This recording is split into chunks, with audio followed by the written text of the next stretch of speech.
No one has told us that how we use our minds is critical to the life that we experience. How we use our minds in difficult times becomes even more critical than in normal times, because in difficult times, the brain is going to automatically default to that survival mode.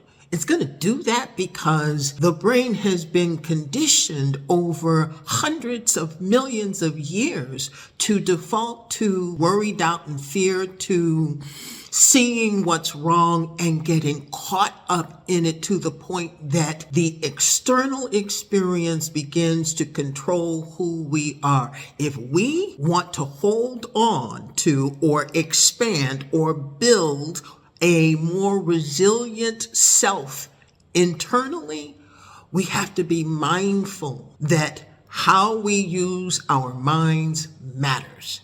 When you are dealing with difficulty and you find yourself defaulting to worry, doubt, and fear and focusing on the problem that you can't do anything about, shift that focus to the idea that you can make a self-empowering choice. You can decide to think about your situation in a way that allows you to experience your personal power. And that might look like deciding that rather than just being pulled down the rabbit hole of rumination and focusing on what's wrong and the problem, you decide that you are going to give yourself time to think about a possibility. And the moment you think about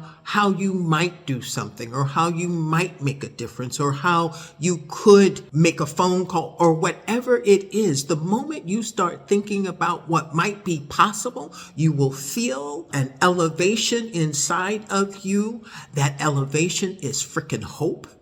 And hope is powerful. It is the thing that has allowed civilizations from the beginning of time to push against the so-called reality and create something more desirable, more fulfilling, better than what exists. How you use your mind is everything.